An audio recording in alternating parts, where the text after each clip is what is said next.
upset. You gotta learn how to air your difference with a little more respect. My sister, my sister. We ain't your child. For a long time, you've been in denial of the things that ails you from being true to yourself. Brothers don't communicate with you because he know he just wasting his breath. Since I'm taking time to set the tone, grab another sister's hand.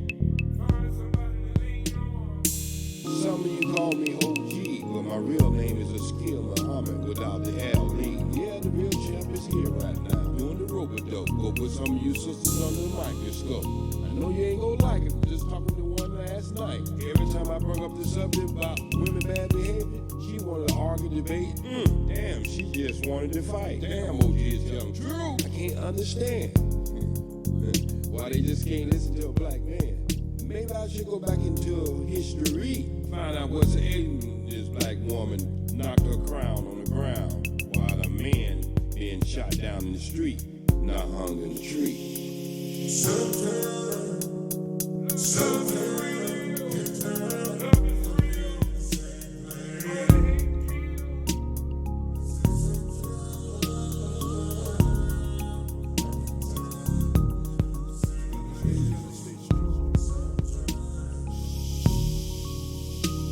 It took him 500 years to do this to you. Made you hate your man, but most important, made you hate yourself too. Now some of you won't agree with what I just said. That you black and proud with that European hairstyle?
Just like to say good morning to the East Coast. Give it a shout out. This is OG60 JaySPEED bringing it to you late.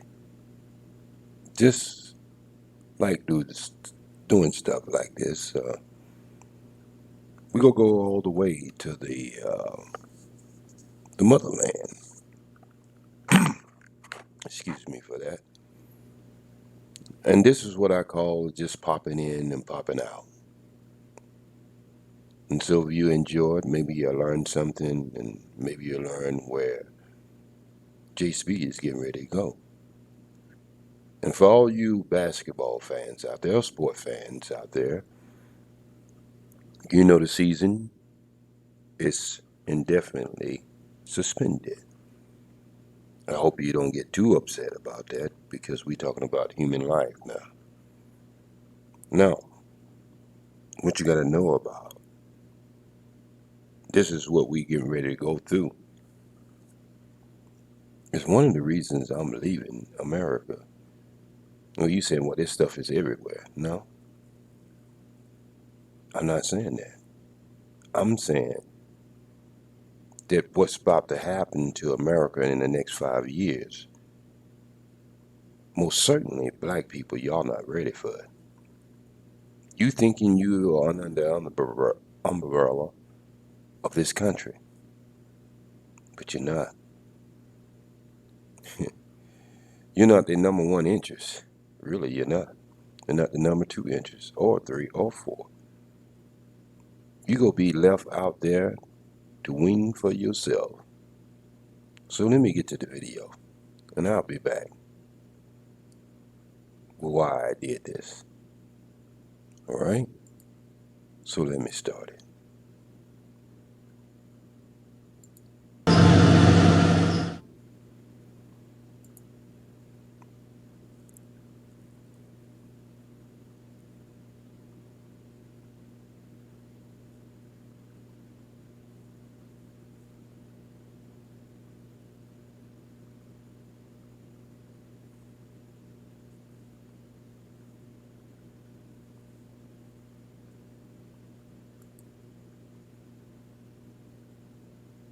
Burkina Faso, formerly known as Upper Volta, is one of the poorest nations in the world.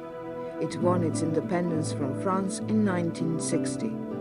In August 1983, Capitaine Thomas Sankara took power and established a non-aligned socialist government. This documentary celebrates and assesses his commitment to bring about change and to empower the citizens of his country. Au pied de ce qui reste du pays des hommes dignes et libres, c'est un arbre géant défie la nuit et effraie les vautours. Rapace du pays maussi, je ne dirai jamais ton nom. N'oublie rien en chemin, le soleil ne se couche jamais, c'est l'homme qui s'éloigne de la lumière. C'est définir, c'est bien la chose la plus difficile. D'abord parce que l'on n'est jamais assuré de s'être cerné tel que l'on est. Je crois qu'il y a trois façons d'être. Telle que les autres vous perçoivent, telle que l'on se perçoit, et la vérité qui est entre ces deux visions d'un même individu. C'est dont je suis sûr, mais concernant, c'est que je suis un paquet de projets, de convictions, de foi en un avenir qui parfois requiert plus que de l'audace, du nihilisme. Pour le reste, l'histoire me jugera et me définira. Thomas Sankara. Le 21 décembre 1949, à Yako, lendemain le 22, il a téléphoné à son oncle Abel pour lui dire que vous avez eu un capitaine dans notre foyer. C'est-à-dire le troisième enfant.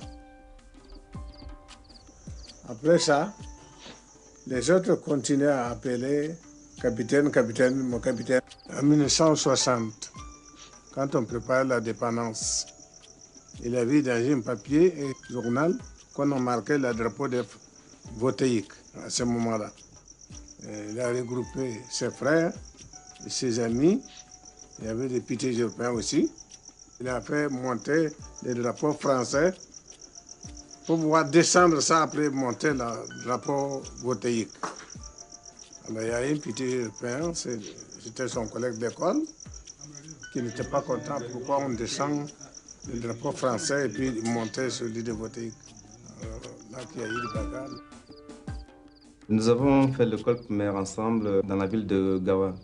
Et des jeux d'enfants ensemble, et même nous avons servi la messe ensemble. Lorsque nous organisions nos jeux, très rapidement, il s'imposait comme le chef de groupe, très respecté. Il avait d'excellentes idées. Nous nous sommes rencontrés à Ouagadougou en 1977. Je venais de terminer mes études à Dakar. Je devais aller poursuivre en France.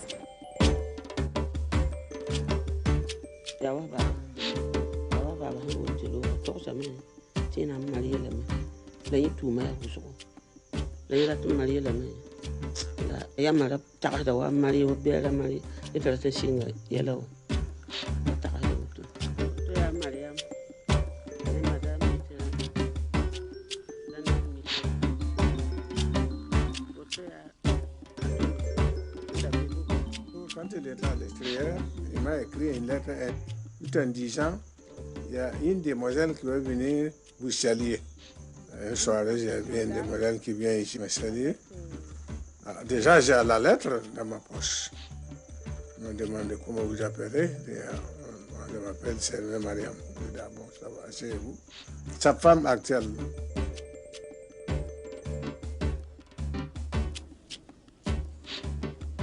Mais ce qui m'a frappé en lui, c'était sa simplicité. Il était très simple, il était intelligent et puis très sensible. Nous sommes à la 79. Il était lieutenant à Pau.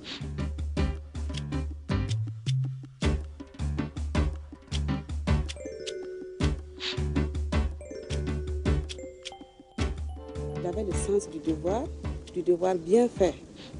Il travaillait beaucoup. C'était quelqu'un qui était contre tout ce qui était injustice. Il avait un esprit très militant qui dénonçait toutes les injustices, notamment déjà au sein de l'armée. Il discutait beaucoup, par exemple, avec des syndicalistes, les étudiants qui étaient militants. Et tous les mouvements de lutte l'intéressaient. C'était quelqu'un qui était intègre.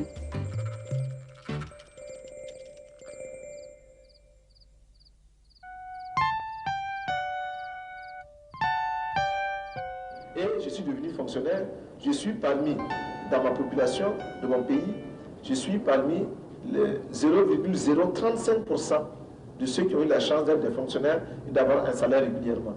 Est-ce que vous pensez que c'est normal que des gens comme moi soient régulièrement payés et que le reste de la population, des millions et des millions de personnes, soient dans la misère continue?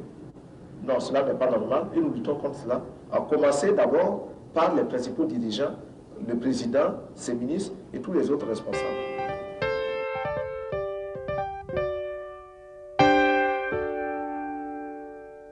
Le peuple aime la liberté. Le peuple aime la démocratie. En conséquence, le peuple s'attaquera à tous les ennemis. Alors, il faut les combattre. Est-ce que vous les combattrez? Est-ce que vous les combattrez? En avant pour le combat. Est-ce que vous êtes d'accord que nous maintenions dans notre administration des fonctionnaires pourris? Alors, il faut les chasser. Nous les chasserons.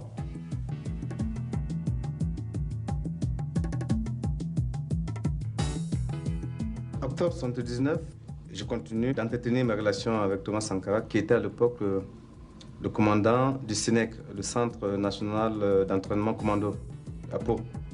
Lors de ces visites, des séances de travail où nous étions d'échanger des points de vue quant à l'avenir de la haute volta. Et les coups d'État se succèdent. Yameogo, Lamizana, Seyezerbo. La politique s'éprend de sortir Thomas Sankara de son armée. Thomas Sankara a été invité, car ça a été un ordre, à prendre place dans le gouvernement du CMRPN. Il a refusé et a demandé qu'on lui confie une fonction militaire, fonction pour laquelle il était préparé. On lui a fait comprendre que c'était un ordre. Après de longues discussions, il a fini par céder. L'inspiration de l'artiste doit traduire la culture. En avril 1982, Thomas Sankara démissionne en prononçant cette phrase: « Malheur à ceux qui bâillonnent le peuple ». Malheur à ceux qui bâillonnent le peuple. Ce qui était un avertissement pour le pouvoir. Malheur à ceux qui bâillonnent leur peuple. Et je te dirai mes errances avec un crayon donné, une feuille de papier prêtée. Je te dirai le peu de ma grande question. Que la mémoire soit notre anneau de fer. N'oublie rien en chemin. Très peu sont les pays qui ont été comme le mien, inondés d'aide de toutes sortes. Cette aide est, en principe, censée œuvrer au développement. On cherchera en vain, dans ce qui fut autrefois la haute volta, les signes de ce qui peut relever d'un développement. Les hommes en place, soit par naïveté, soit par égoïsme de classe, n'ont pas pu ou n'ont pas voulu maîtriser cet afflux extérieur, en saisir la portée et exprimer des exigences dans l'intérêt de notre peuple. Le soleil ne se couche jamais. C'est l'homme qui s'éloigne de la lumière.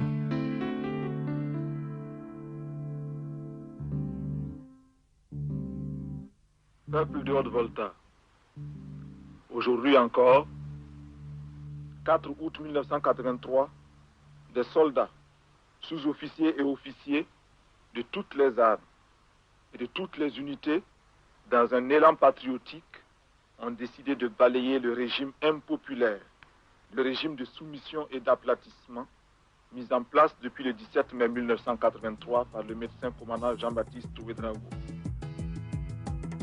Peuple de Haute-Volta, tous en avant avec le CNR pour le grand combat patriotique, pour l'avenir radieux de notre pays. La patrie ou la mort, nous vaincrons.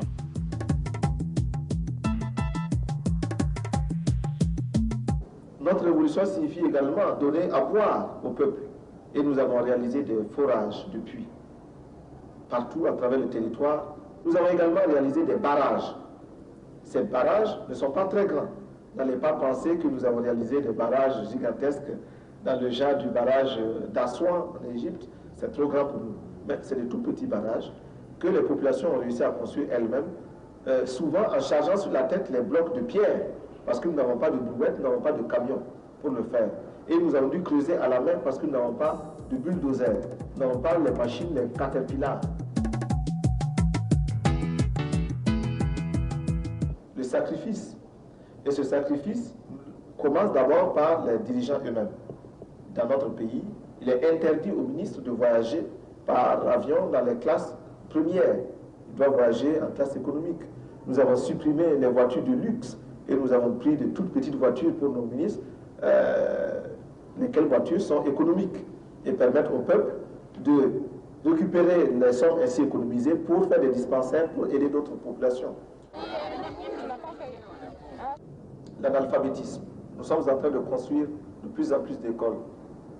Pour vous donner un ordre d'idée, de 1960 à 1983, c'est-à-dire depuis la date où la France, qui nous avait colonisés, a permis à notre pays d'accéder à l'indépendance jusqu'au début de la Révolution, nous avons pu mettre à l'école environ 12% des enfants. For children, written on the material of the dress.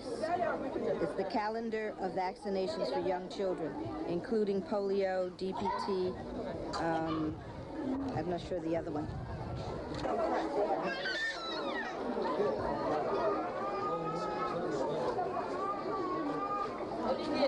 Nous avons construit beaucoup de dispensaires. Nous avons vacciné les enfants contre les principales maladies, 4 principales maladies des enfants. Et cette vaccination a été un si grand succès que même les pays qui sont autour de nous ont fait vacciner leurs propres enfants. Les pays qui sont voisins du Burkina Faso. Et cela, c'est appelé opération commando. Le terme est militaire, mais il signifie que nous avons voulu, en un temps très rapide, avec des moyens très limités, faire de grandes choses. Opération commando. Et cette vaccination commando a été un très grand succès. Nous avons vacciné des millions et des millions d'enfants à très peu de frais.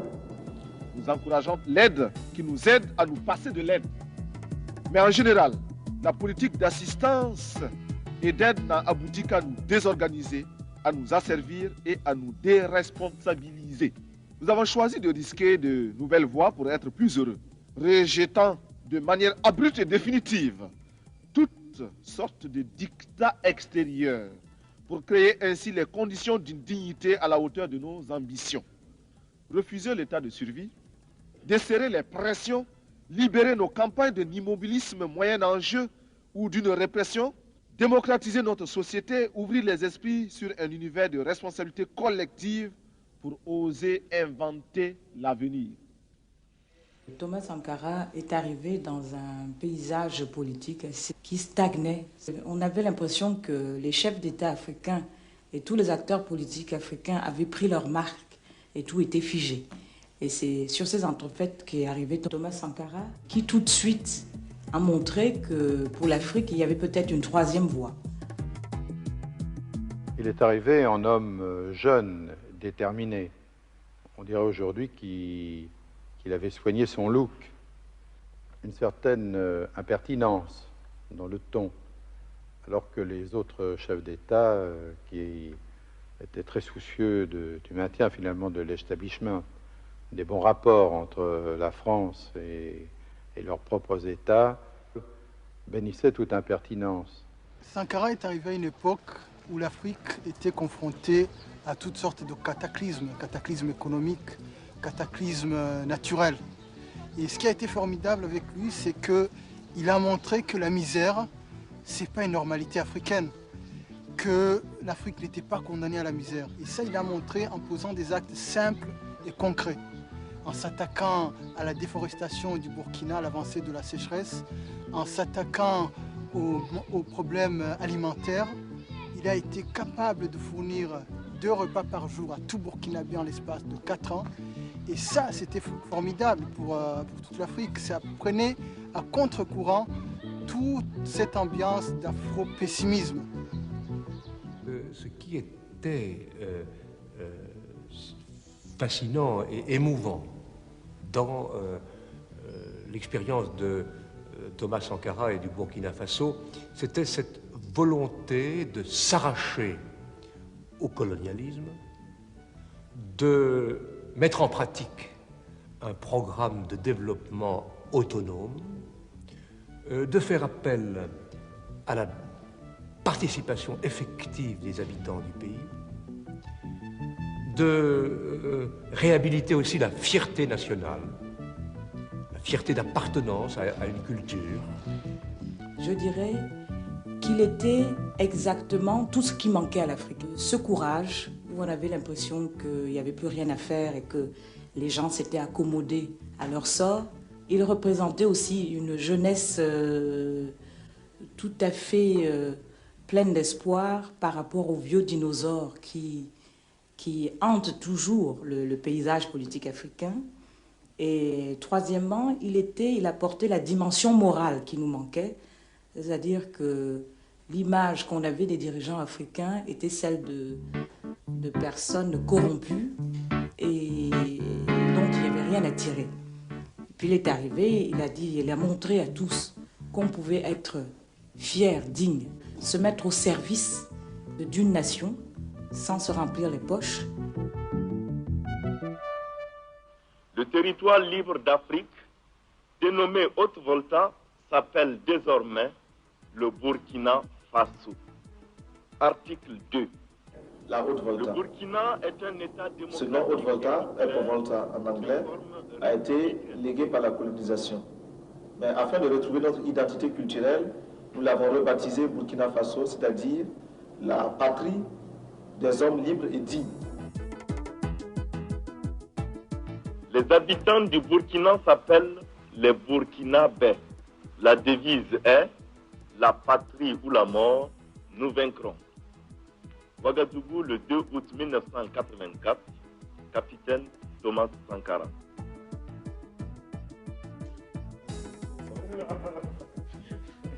How are you? Fine. How you doing? See you. I'm from Barbados. From Barbados. Yeah. Okay. Welcome. How are you? Ça va? From Gambia.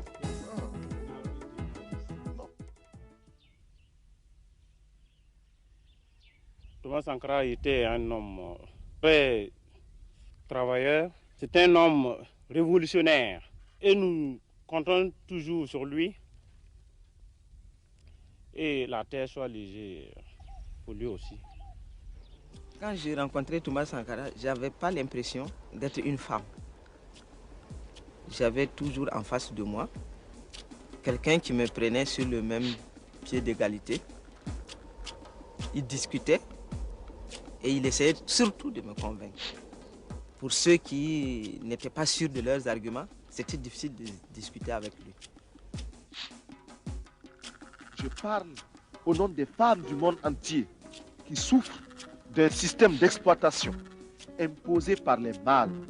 Je parle au nom des mères de nos pays démunis qui voient mourir leurs enfants de paludisme ou de diarrhée, ignorant qu'il existe pour les sauver des moyens simples que la science des multinationales ne leur offre pas. Mémoire, je te nomme immortalité du baobab. N'oublie rien en chemin, le soleil ne se couche jamais.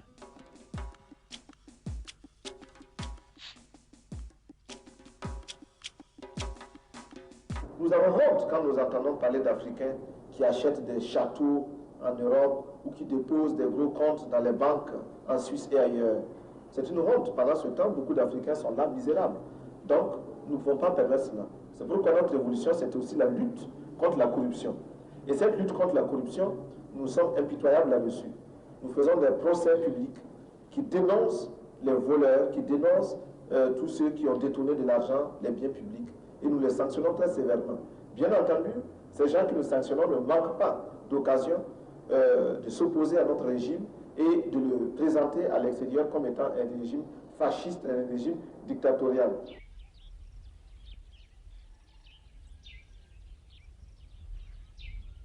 Je ne parle pas seulement au nom du Burkina Faso, tant aimé, mais également au nom de tous ceux qui ont mal quelque part. Je parle au nom de ces millions d'êtres qui sont dans les ghettos parce qu'ils ont la peau noire ou qu'ils sont de cultures différentes et qui bénéficient d'un statut à peine supérieur à celui d'un animal. Des soudards égorgent la liberté. Peau d'ébène en bandoulière, la kalachnikov fratricide portée en galon des capitaines. La gloriole de leur crime appelle le crachat 15 fois. Le 15e jour de tous les 10e mois. N'oublie rien en chant. Des militaires pourris. Alors il faut les chasser. Nous les chassons. Cela va nous coûter la vie peut-être. Mais nous sommes là pour prendre les risques. Nous sommes là pour oser. Et vous êtes là pour continuer la lutte, coûte que coûte.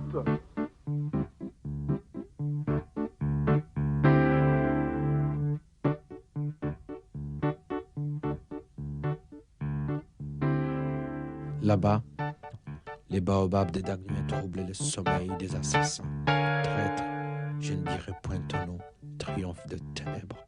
Horizon qui s'habille de lumière à 6 heures, écarlate sanguinaire à l'autre 6 heures. N'es-tu pas la seule destination des chercheurs de réponse? Traître, je ne dirai point ton nom, triomphe de ténèbres.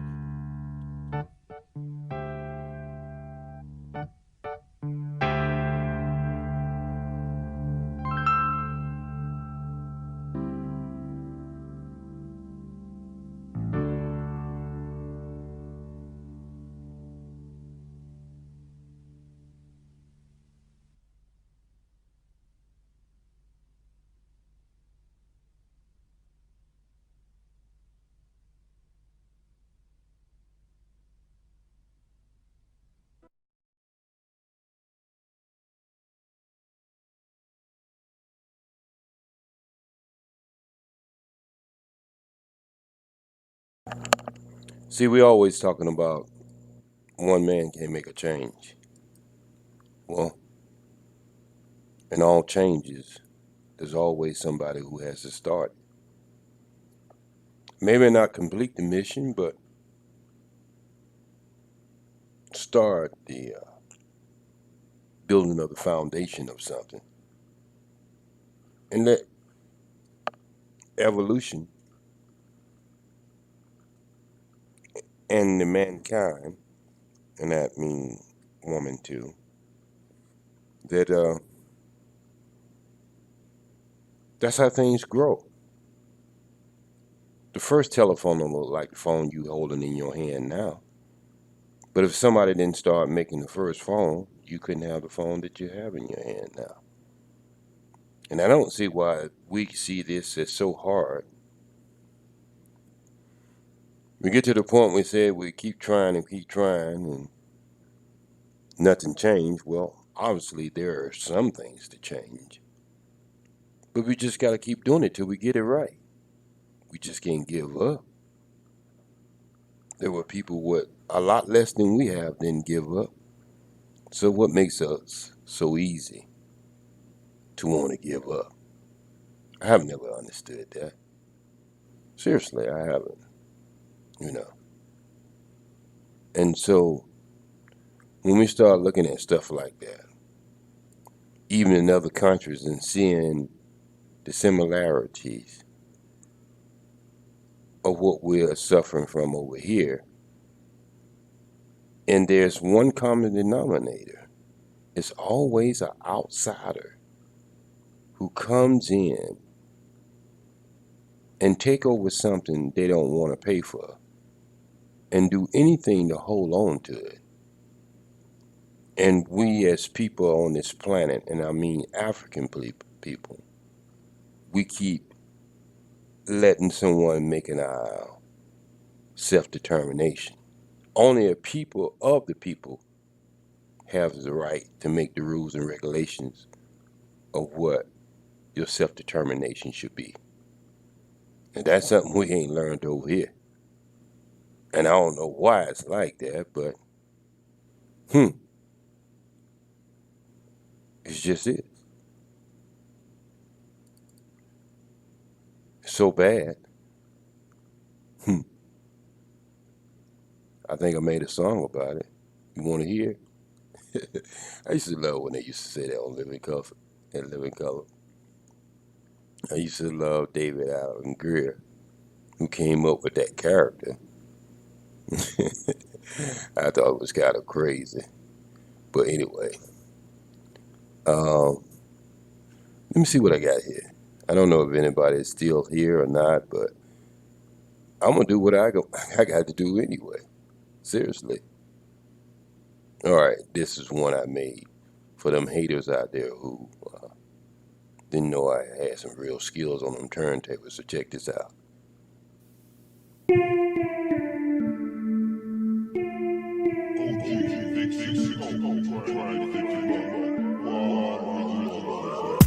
Where my originals at? Time for you to stand up. Oh yeah, doing this. JaySPEED, Muhammad without the LE.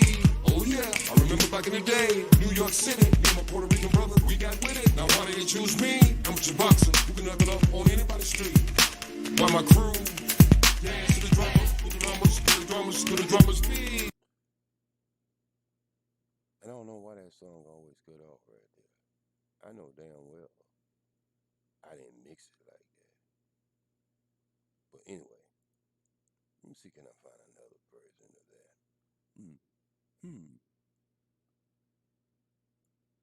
Oh, if you get a chance, go and look at my spoof on the Black Manosphere B1. I think it's kind of hilarious how I did it, but it's all good. It's all in good fun. I mean, you know, we gotta have good sense of humor. You know what the shit we do, cause you know some of the shit we do is crazy. I don't care what nobody says. Some of the stuff we do is just off the chain. And let me see, can I get something here that I can play? By the way, how's everybody doing in New York, New Jersey, Philadelphia, Chicago? Don't forget about them five lakes over there too. Come on down.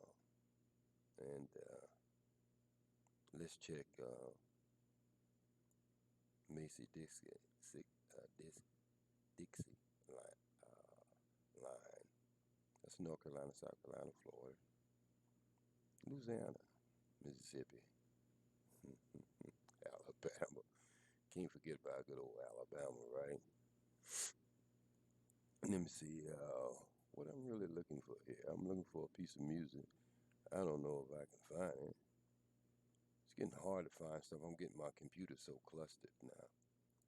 And as we said, we're going to go slide over to Texas. I got a couple friends over there in Texas. You know, Texas do everything big. Matter of fact, that state is so damn big. I don't think it should be a state. I think it should be a country within itself. Let me tell it. But, just like I said, I don't live there. So for other people who might live there, might have a whole different way of looking at it. Anyway. Did y'all check out the video? Draw a line in the sand and stop the bullshit. That's a good video too. And just because you look at my videos, you don't have to go over there and you don't have to subscribe. It's not like that. Just go over there and check out some of the stuff, you know what I mean? Something you like, go ahead and check it out. Let me see. I'm gonna play this till I find what the hell I'm looking for. So y'all just hang in there.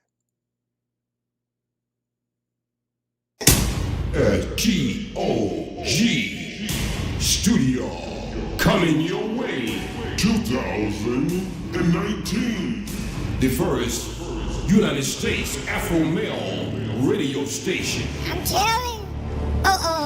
Mommy, Daddy's starting that shit again. Man, you don't get your ass somewhere and sit down. I don't know if you my male child acting like that. Always snitching. Hey, you crazy. 5:45 and it's hot. 95 degrees in the shade. Who's on the line? Johnny, Appleseed, Washington. And it's brothers like you that make it hard for people in a relationship. Especially women who need higher self-esteem. Can't stand guys like you. Can't stand. Well, the first thing I'm going to say, you, Mr. Washington, you need to calm your ass down. And don't be calling my show when you're playing Xbox in your mama's basement. This is an alpha male show, not the Oprah Winfrey show. Click! I'm telling you, you got to be an alpha male. You can't be a mama's baby. If you do, I'm going to cut you till I cut you loose. Let's get an understanding of the rules and regulations about this show so we won't have a failure to communicate. If you're a woman, or you gay, or have gay potential, LGB, LEZ, nothing you say has anything to do with Afro males. So find your own station to call in and talk about your own subjects. And if you can't find your own station, you need to stick with Oprah, because she's the one that started all this shit. So anyway, let's get back to the caller. Who's next on line? Hey brother, thank you for taking my call. This is Trayvon. I got a problem with my wife. She's always saying I'm too small for her. So can you tell me what would be your advice for a situation like that? Women have a way of making men feel real bad about themselves. And it's always coming from the angle of sex. I would simply ask her, when the last time you had a conversation with a gynecologist? Last I heard, y'all was pushing out baby 6.57 pounds. Have you ever thought about the possibility that your vagina might be too big? In my lifetime, I ain't never heard no virgin say the man she was with was too small.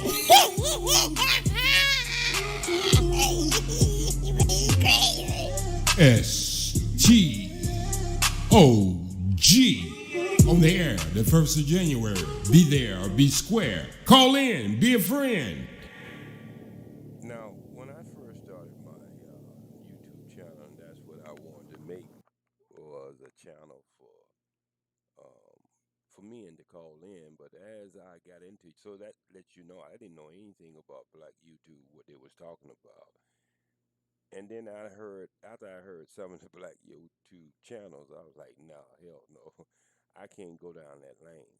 What I got to do is try to pull the family back together. So you can't have a problem on one side and not have it on the other side. So the only way you clear up anything, you go out to fix everything. And you just can't fix the women and not fix the men. So we all have to come together and figure out what's the major problem of where we at and where we trying to go at. So check this out. This was written by my son about 2 years ago and gave it to me, and I quite enjoyed. So it's really my channel national song. So check it out. Tell me what you think about it. I'll be back in about 3 minutes and 25 seconds. So even though we face the difficulties of today and tomorrow, I still have a dream. It is a dream deeply rooted in the American dream. For classics, I had to pray for my God today. While my people being killed, no one understand how we feel. It ain't about race, we just wanna be in place. They taking our black men away like it's okay. And on this day, I'm gonna embrace the mind of the hate. It's just the same world, technology just up to date. We trying to make a way, fuck being a slave. How we built this country, still ain't getting paid. Living minimum wage, there's so much hate in this world, now it show his face.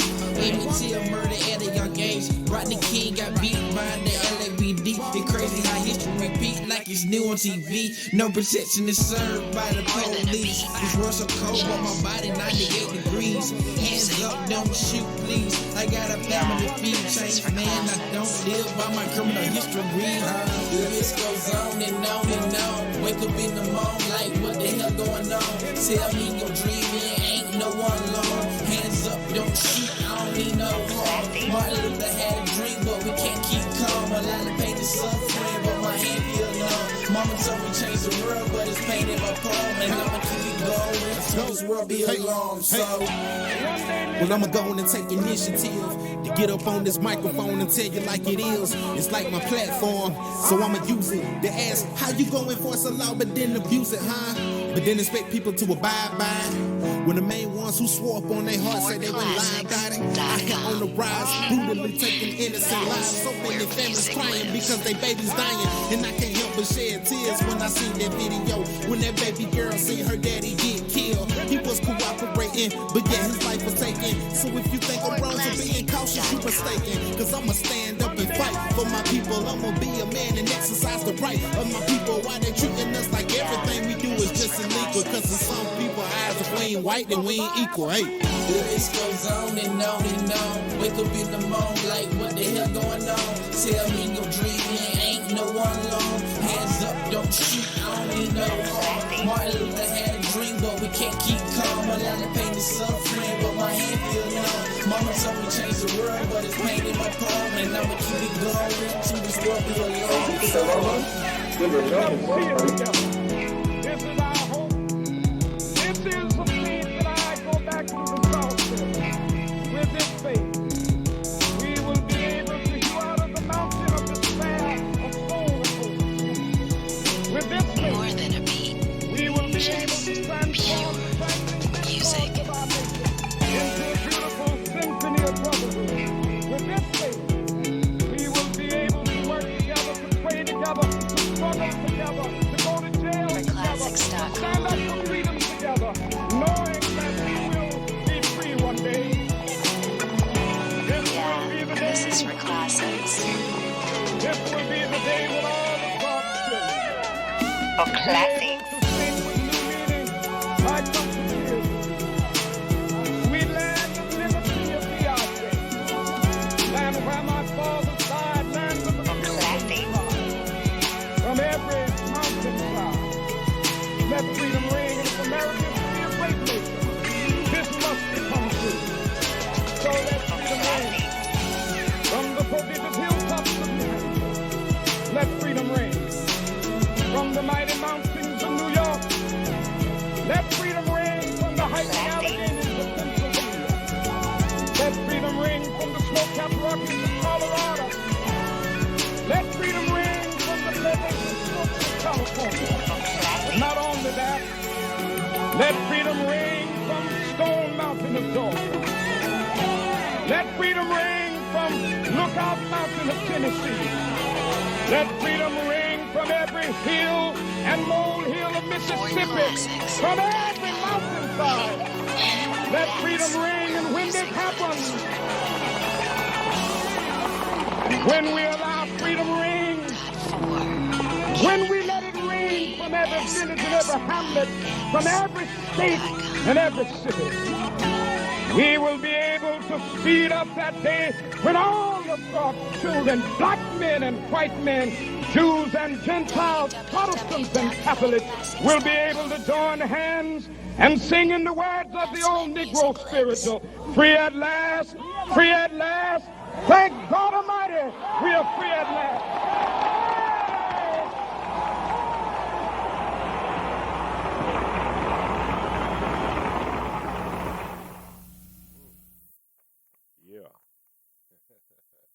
See, even though I had things that I disagree with Martin, but one thing I don't disagree with any man who's willing to put his life online for what he believes in. See, we can talk all this old crazy stuff. We can talk all this old crazy stuff we want to talk. I'm going to start over again.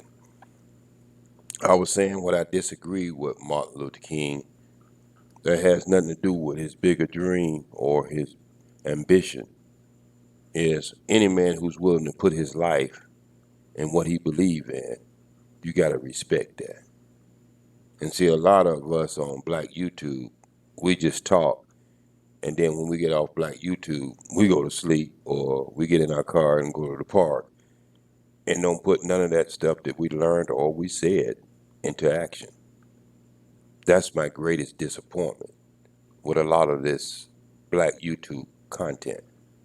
So we're going to step into the box of one of the greatest speakers that was ever in North America, Mr. Malcolm X himself. To understand this, you have to go back to what young brother here referred to as the house Negro and the field Negro, back during slavery. There was two kinds of slaves. There was the house Negro and the field Negro. The house Negro, they lived in the house with master. They dressed pretty good. They ate good because they ate his food, what he left. They lived in the attic or the basement, but still they lived near their master. And they loved their master more than the master loved himself.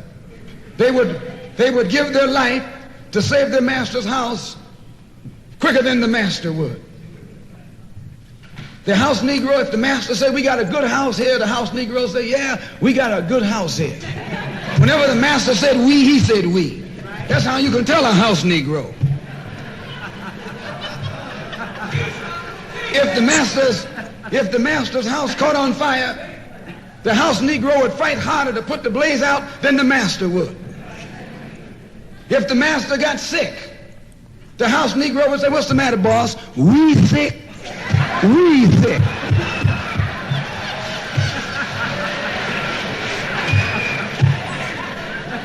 He identified himself with his master more than his master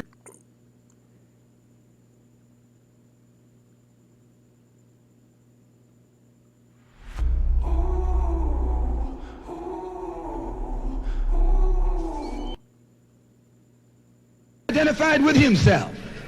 And if you came to the house Negro and said, "Let's run away, let's escape, let's separate," that house Negro would look at you and say, "Man, you crazy. What you mean separate? Where is there a better house than this? Where can I wear better clothes than this? Where can I eat better food than this?" That was that house Negro. In those days, he was called a house nigger. And that's what we call him today, because we still got some house niggers running around here.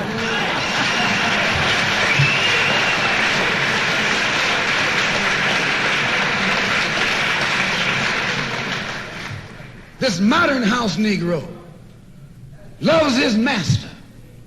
He wants to live near him. He'll pay 3 times as much as the house is worth just to live near his master. And then brag about, "I'm the only Negro out here."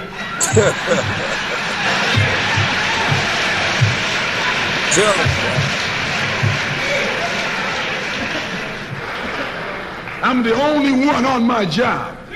I'm the only one in this school. You nothing but a house Negro." And if someone come to you right now and say, "Let's separate," you say the same thing that the house Negro said on the plantation. What you mean separate? From America? This good white man? Where you gonna get a better job than you get here? I mean, this is what you say. I ain't left nothing in Africa. That's what you say. Why, you left your mind in Africa.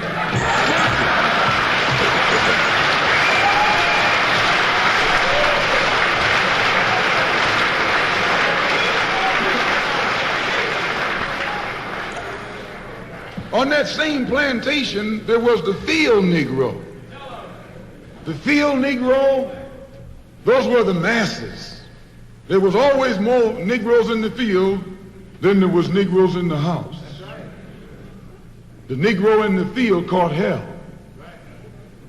He ate leftovers. In the house, they ate high up on the hull. The Negro in the field didn't get nothing but what was left of the insides of the hull. They call them chitlins nowadays. In those days, they call them what they were, guts. That's what you were, a gut eater. And some of you all still gut eaters.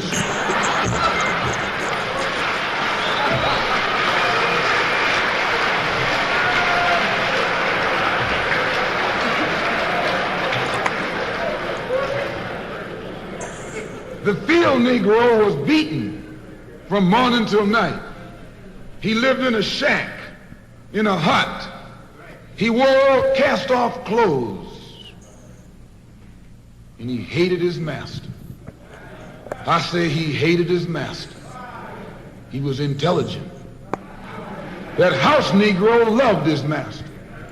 But that field Negro, remember, they were in the majority. And they hated the master. When the house caught on fire, he didn't try and put it out. That field Negro prayed for a wind, for a breeze. When the master got sick, the field Negro prayed that he died. If someone come to the field Negro and said, "Let's separate, let's run," he didn't say, "Where are we going?" He said, "Any place is better than here."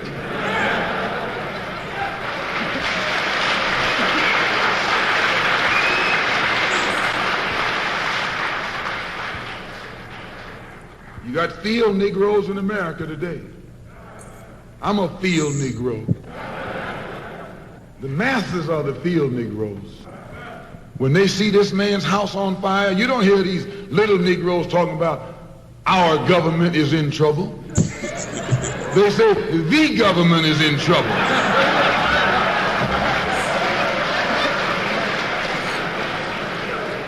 Imagine a Negro, our government.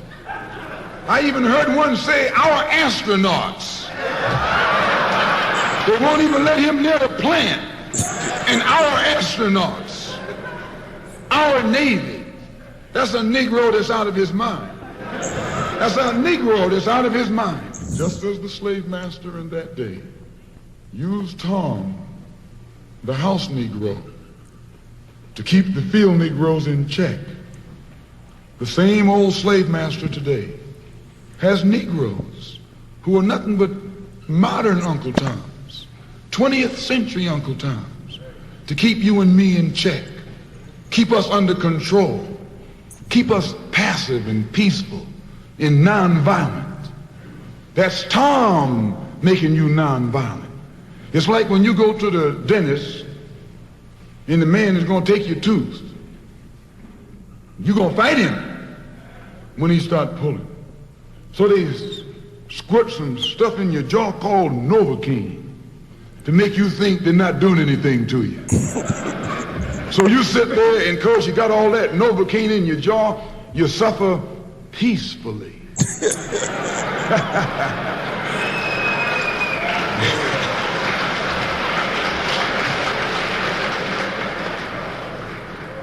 Blood running all down your jaw, and you don't know what's happening because someone has taught you to suffer peacefully. The white man do the same thing to you in the street. When he want to put knots on your head and take advantage of you and don't have to be afraid of you fighting back, to keep you from fighting back, he get these old religious Uncle Toms to teach you and me. They're just like Novocaine, suffer peacefully. Don't stop suffering, just suffer peacefully. As Reverend Cleave pointed out, let your blood flow in the streets. This is a shame. And you know he's a Christian preacher. If it's a shame to him, you know what it is to me.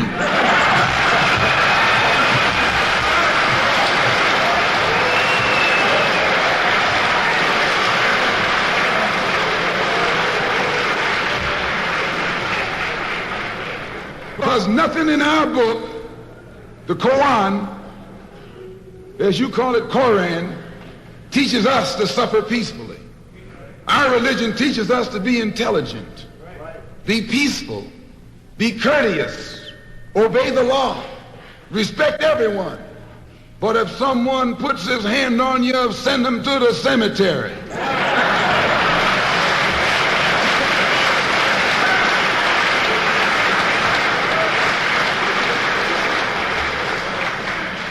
That's a good religion. In fact, that's that old-time religion.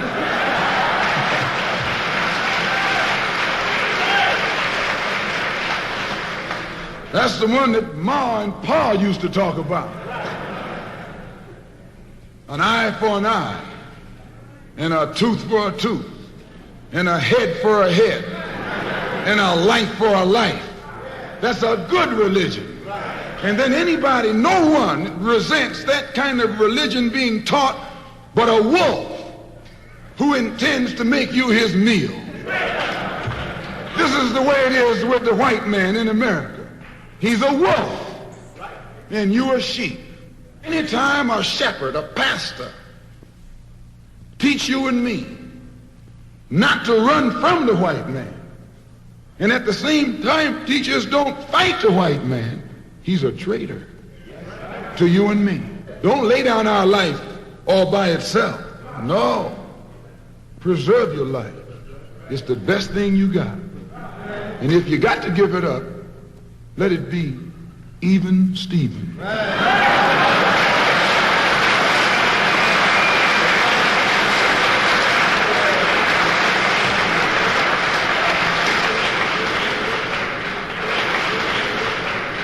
The slave master took Tom and dressed him well and fed him well and even gave him a little education. Gave him a long coat and a top hat and made all the other slaves look up to him. Then he used Tom to control them. The same strategy that was used in those days is used today by the same white man. He take a Negro, so-called Negro, and make him prominent, build him up, publicize him, make him a celebrity, and then he becomes a spokesman for Negroes and a Negro leader.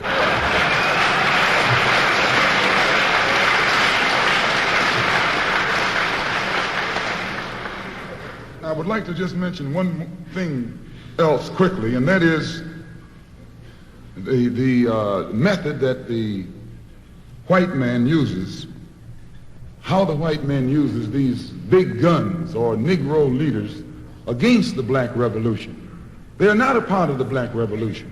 They're used against the black revolution.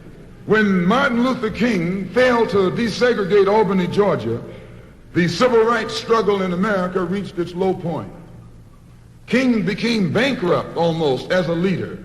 Plus, even financially, the Southern Christian Leadership Conference was in financial trouble, plus it was in trouble, period, with the people when they failed to desegregate Albany, Georgia.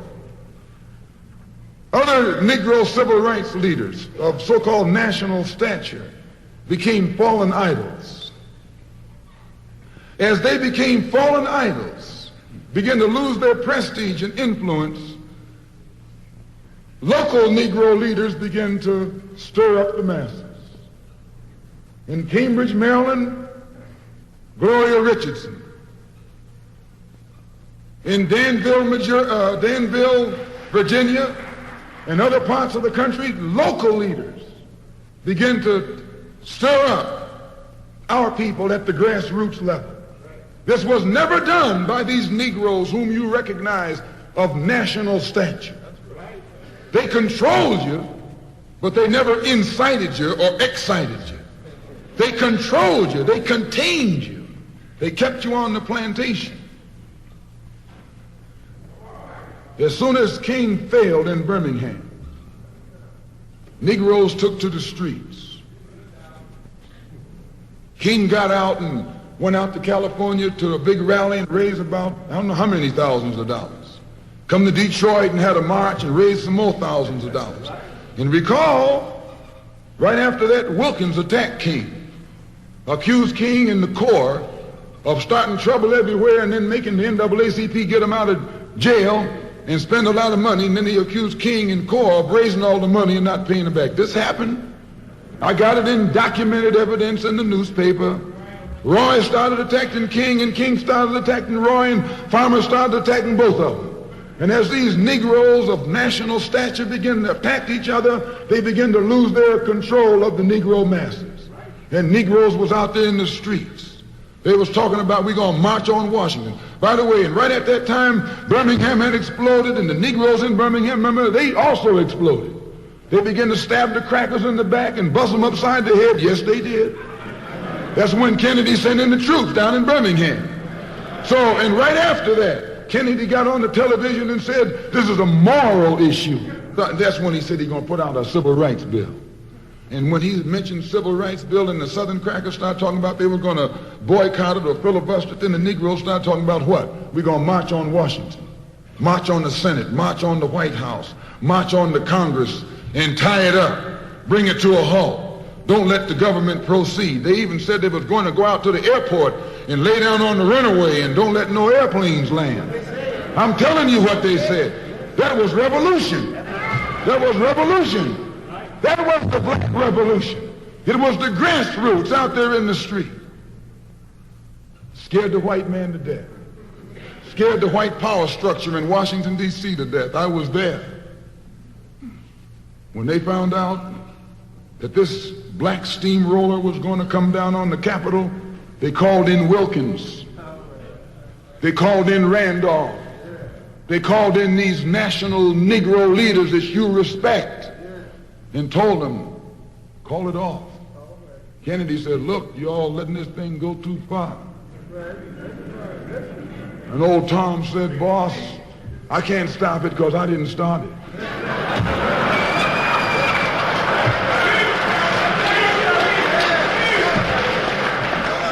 I'm telling you what they said.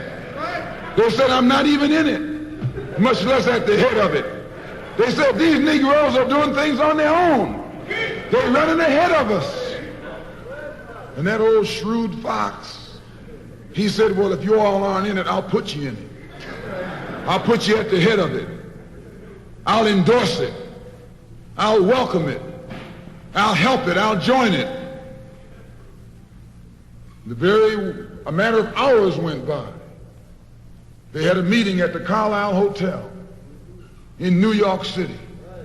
The Carlisle Hotel is owned by the Kennedy family. That's the hotel Kennedy spent the night at 2 nights ago. Belongs to his family. A philanthropic society headed by a white man named Stephen Currier called all the top civil rights leaders together at the Carlisle Hotel and told them that by you all fighting each other, you're destroying the civil rights movement. And since you're fighting over money from white liberals, let us set up what's known as the Council for United Civil Rights Leadership. Let's form this council, and all the civil rights organizations will belong to it. And we'll use it for fundraising purposes. Let me show you how tricky the white man is. And as soon as they got it formed, they elected Whitney Young as the chairman.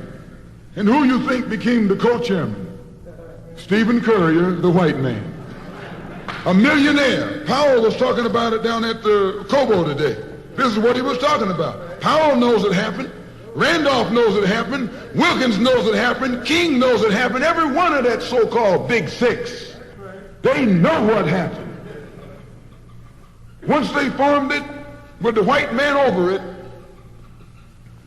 he promised them and gave them $800,000 to split up between the Big Six, and told them that after the march was over, they'd give them $700,000 more.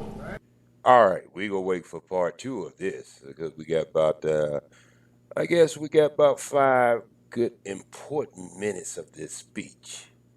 I hope everybody's enjoying it.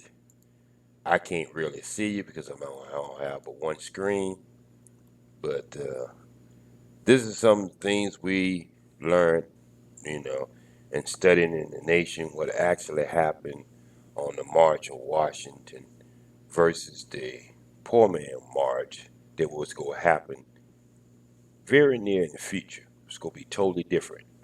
So I get back to part 2 of that. And just before I do, as I always say, just before I do, I give you something that you might enjoy. And for those in the East Coast who's getting up or couldn't sleep, sorry to hear that, but I'm glad you're here. And if you're not here now, I'll be glad. Here you were somewhere in the future, here listening to this very important, that I can consider very important speech. Well, I think one of Malcolm's greatest speeches he ever did. And this is only like, I would say like 30 minutes of that speech. But he did go in that night. I'm serious. He was really, he was on top of his game. And it was just something that, I mean, when you go to a speech like that, and you hear things like this at the real time, people, it was just totally different. You know what I mean? I mean, hearing it now, you can see where we are repeating the same thing over and over again. But when it comes down to it, as Miss Williams always say, Christina always say, you got to pay the cost to be the boss. Get down.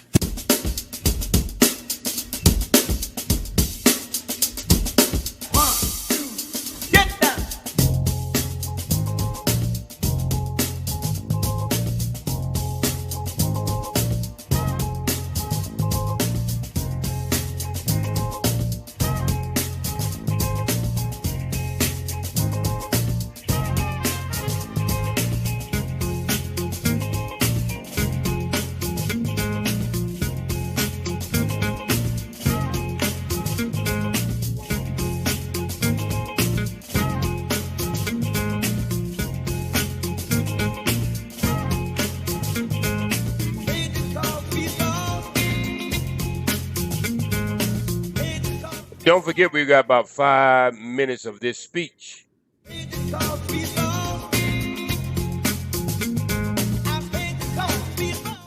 left.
I just love how Miss Williams, Christina always say you got to pay to be the boss, and that's always been the rule.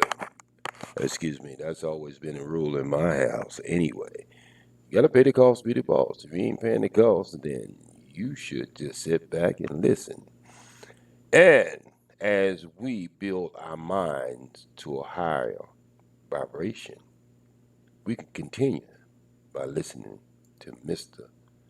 Malcolm X himself tell you in his own words. $1.5 million split up between leaders that you've been following, going to jail for, crying crocodile tears for, and they've nothing but Frank James and Jesse James and brothers.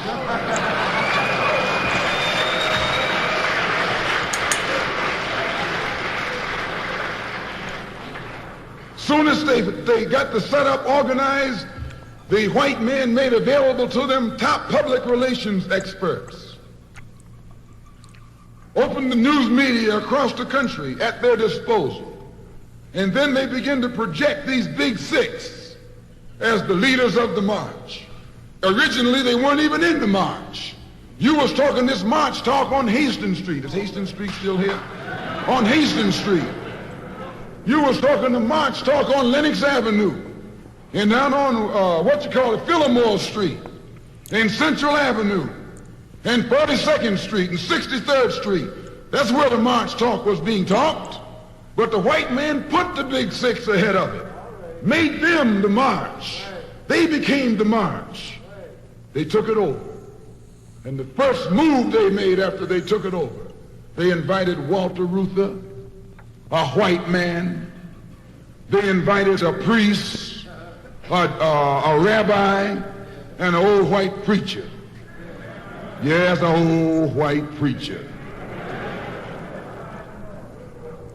The same white element that put Kennedy in power labored, the Catholics, the Jews, and liberal Protestants.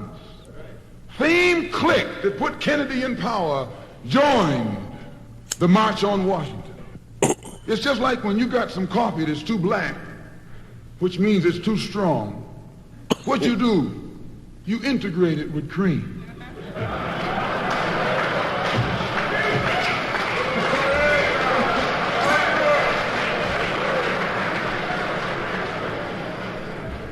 You make it weak. If you pour too much cream in, you won't even know you ever had coffee.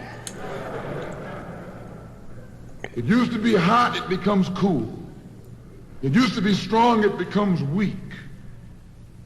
It used to wake you up, now it'll put you to sleep.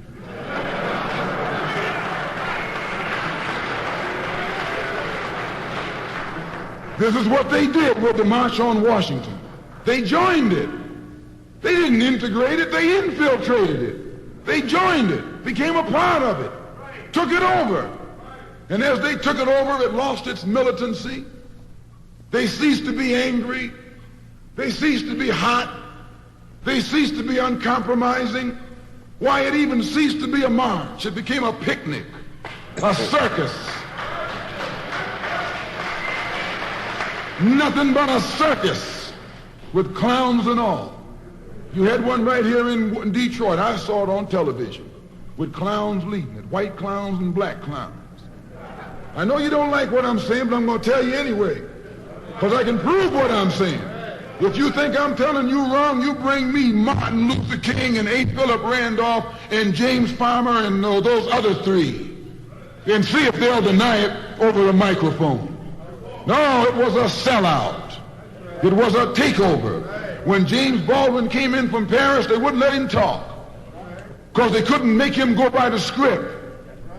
Burt Lancaster read the speech that Baldwin was supposed to make. They wouldn't let Baldwin get up there because they know Baldwin liable to say anything. They controlled it so tight, they told those Negroes what time to hit town, how to come, where to stop, what sign to carry, what song to sing, what speech they could make and what speech they couldn't make, and then told them to get out of town by sundown.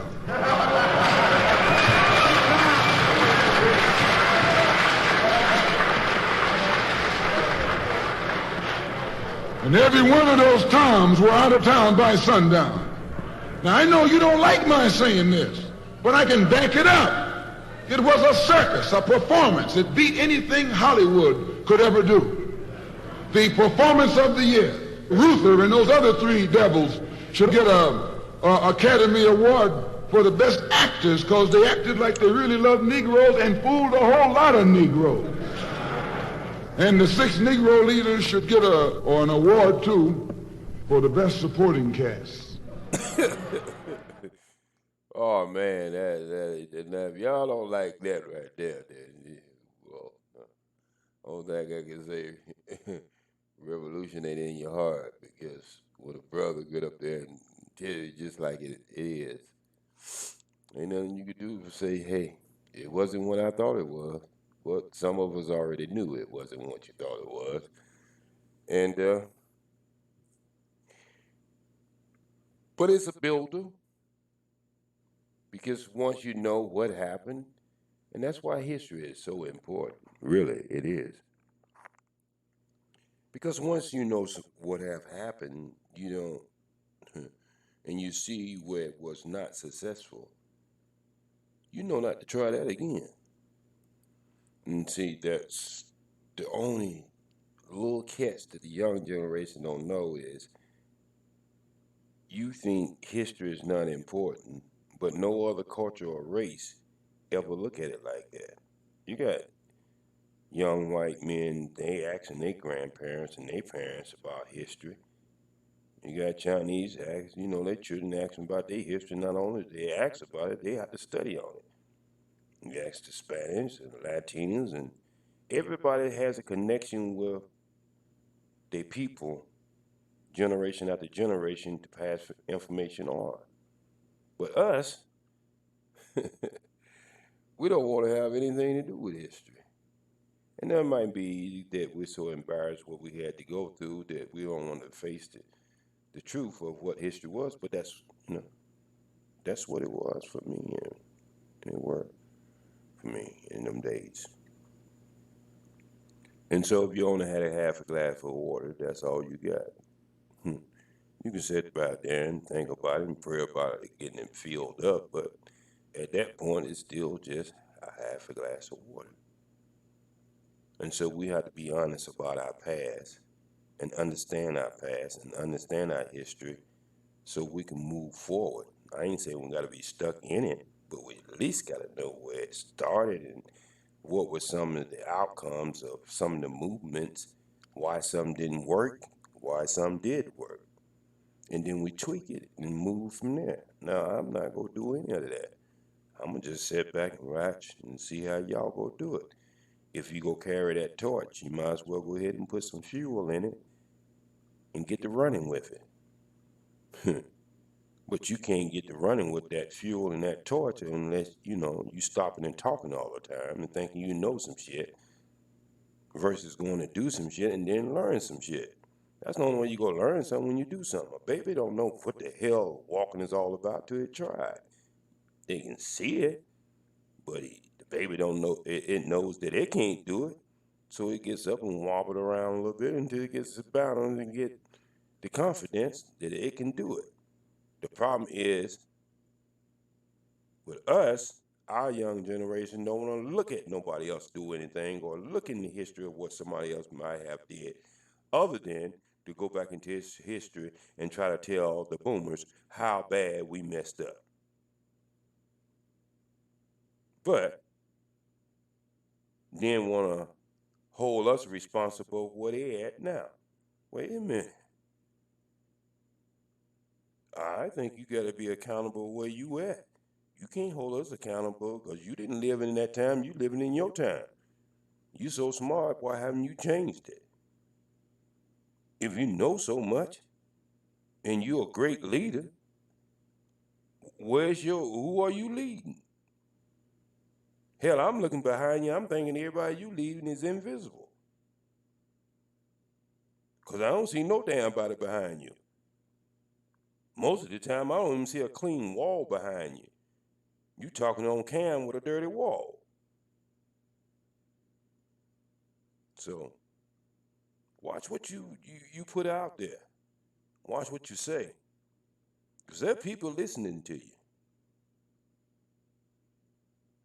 And they might clap their hands and say facts and all kinds of shit while you talking on that iPhone or Android or the Obama phone you might be talking off of.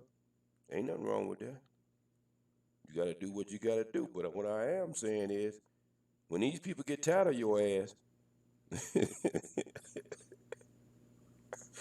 you might have a hell of a price to pay. More than your ass have the capacity of paying.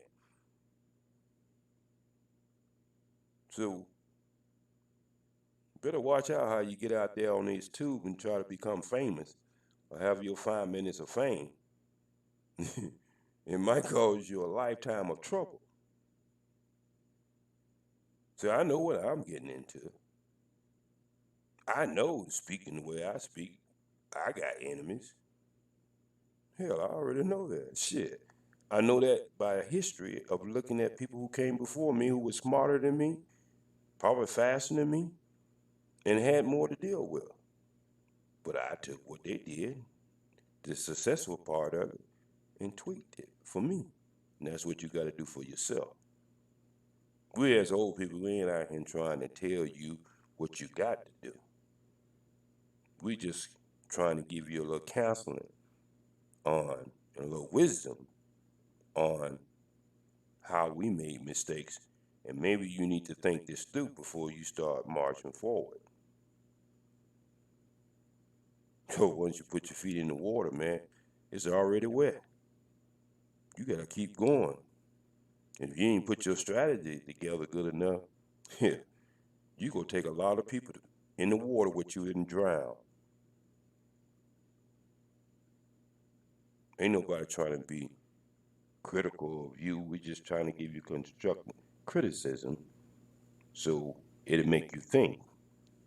In the end of the day, you the one gonna have to make the choices, not us. We don't have our time. So, with that being said, got a new channel coming up soon. It's called Ask the OGs. There will be a woman OG and a man OG, so we'll be just mostly taking questions on hot topics. Or you can email us and ask us a question, and while we live, we'll read the question and we'll try to give our best answer to it. And so that'll be coming up soon. It's called Ask the OGs.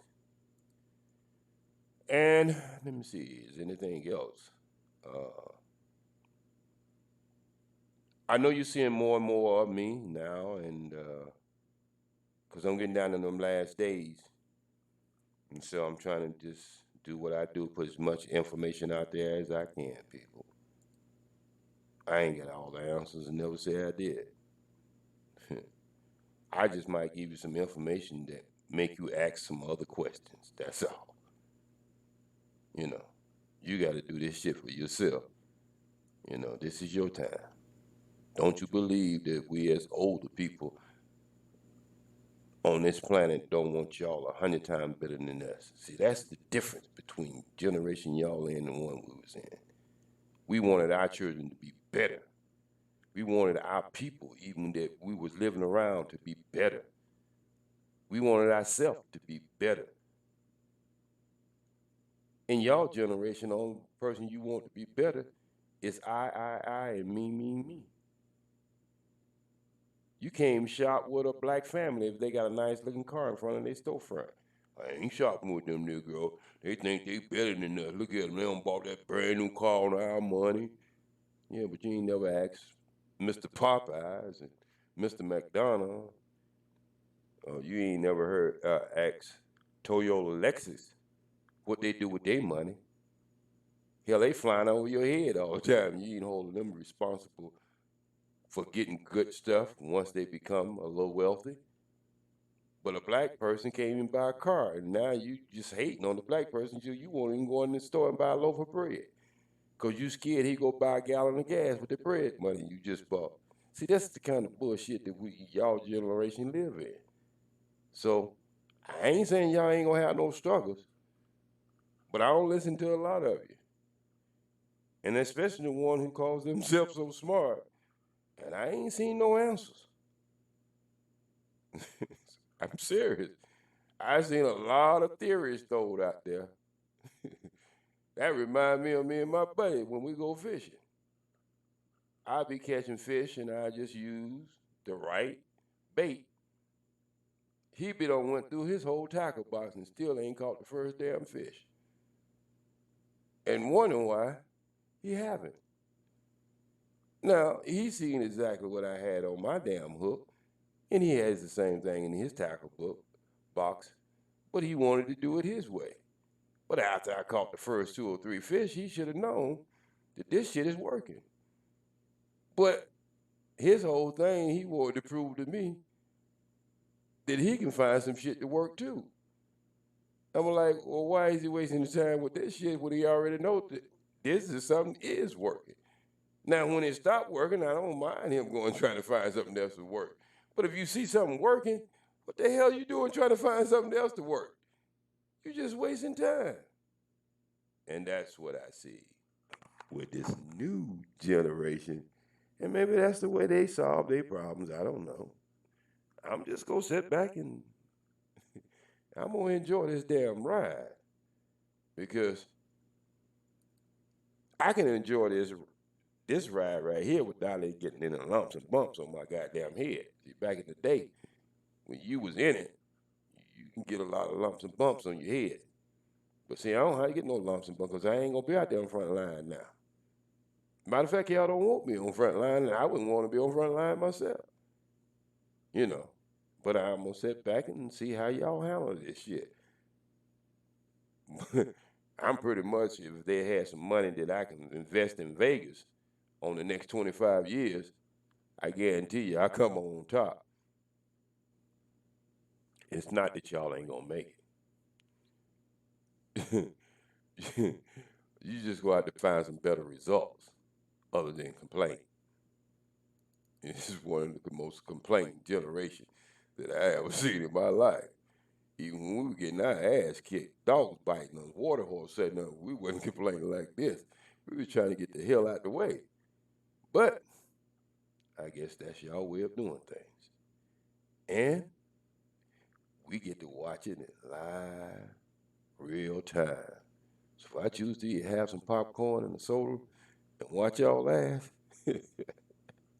don't think I'm picking at you. I'm just saying, y'all go through the struggle. That's all I can say. It's always going to be peace and love and always strive for the truth.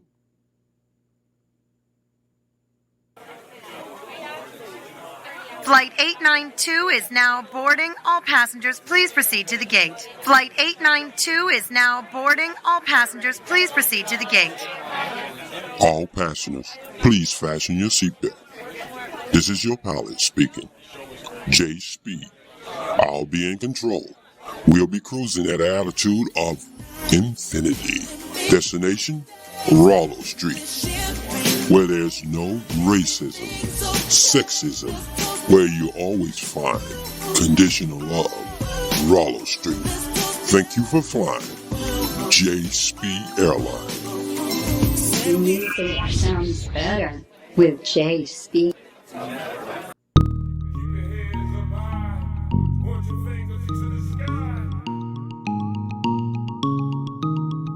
Good morning, good night, everybody.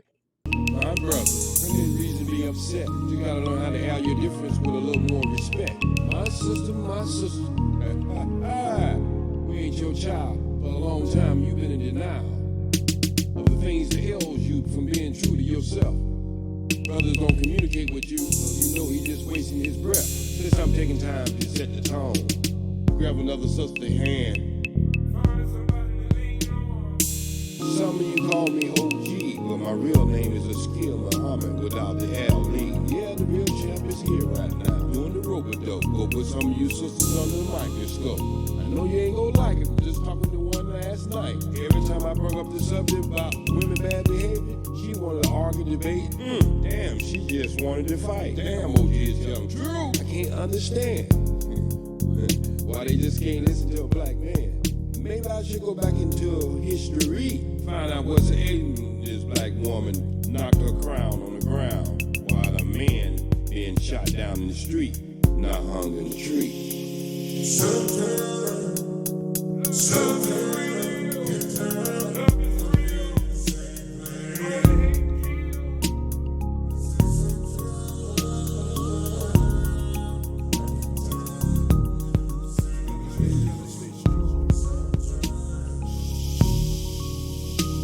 It took him 500 years to do this to you.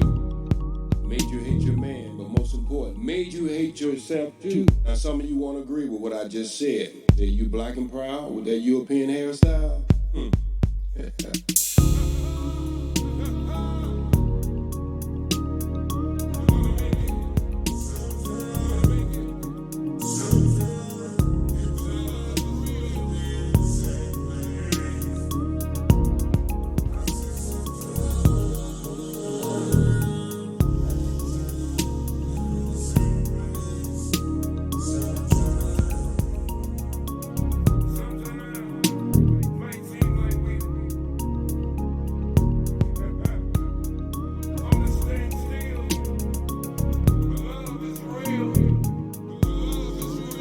Sometimes it might seem like